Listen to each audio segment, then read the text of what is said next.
Hello everybody. This month we're going to start talking about a completely different artist for the month of May.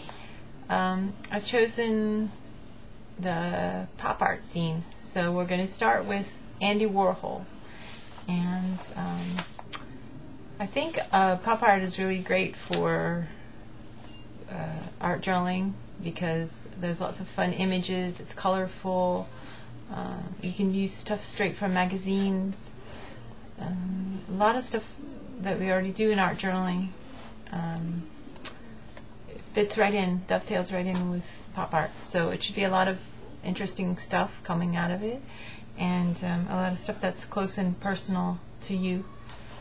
I don't have a lot to show you about Andy Warhol. He always inspires me.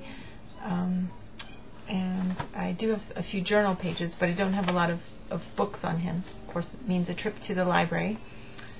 Andy Warhol is probably best known for his soup cans, and it might be fun to do your own version of the Campbell's soup can, like I've done here.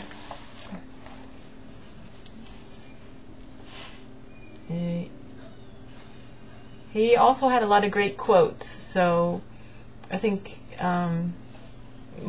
quite a few of my journals I have Andy Warhol quotes used in other places, but this one I really liked, so I stuck it with the soup can. You can change the soup cans around, so it's a lot of fun. You can change the names of the soup to fit different things that are going on in your life. He's also known for his poppy flowers, Coke bottles, the series that he did on Movie Stars with the 4 quads done, and the quad series done in different colors, different printing styles. You can pretty much go with anything. There's so many different things to go with. He also did a series on things pulled directly from the headlines. That's very pop art, that, to pull something directly from daily life and to make it personal to you. So maybe you just want to peruse the headlines and get some ideas to put some things together.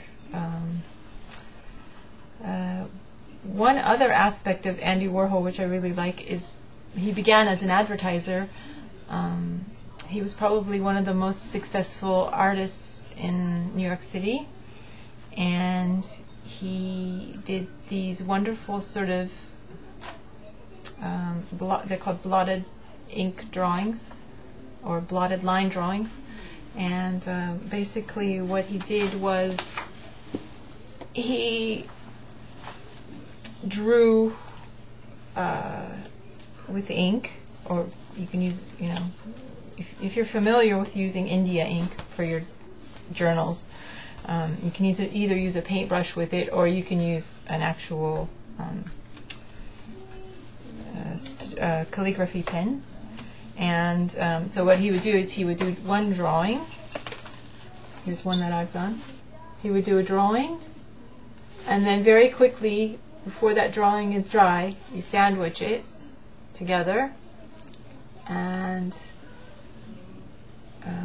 you end up with a double image. What Andy used to do is he really liked the blotted version. I think in my case the blotted version is this one. So in Andy liked the blotted version, and he used that in a lot of his advertising. And it just makes it really squishes out the line a lot more, as you can see. So I definitely try that with some different things. Try the blotted line aspect. I did this one in my journal maybe a year ago. And it's definitely Andy Warhol inspired, because the colors also, the kind of pastel-y colors, pinks and blues, and those are definitely Andy Warhol inspired. So there's a lot of fun things you can do with his early work. He also did a lot of really cute drawings that I love. I keep meaning to get that book. There's a book about his early drawings. There's a couple of books, I think, but there's one in particular that I've had my eye on. And he used to draw his cat Sam all the time, and Sam became very famous in his early 1950s drawings. Well, I didn't do Sam. I did sort of a version of it based on a unicorn, or a Pegasus. I was trying to learn to draw Pegasus at the time, and I was doing an Andy Warhol inspired page at the time, so it came up. The two came together. But it's sort of that style. It's very 50s.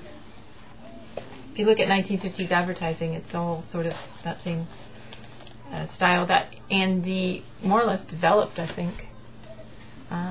As far as documentaries, there's a really good documentary in the Modern Masters series by Alistair Suk, and that's going to give you a good hour of information on Andy Warhol, and it's really good. All those documentaries are really good.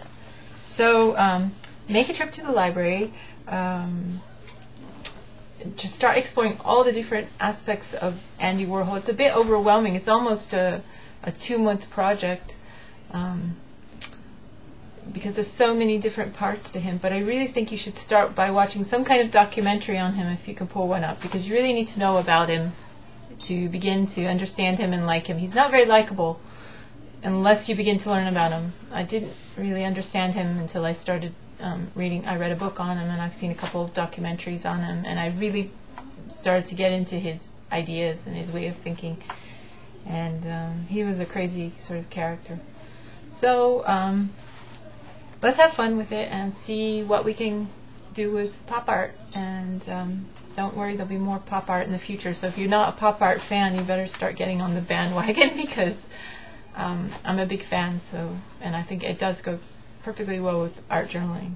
So, okay, see you on the forum, and looking forward to seeing what everyone is sharing, and I'm really happy with what you're sharing so far. So I'm sure this is going to be even better.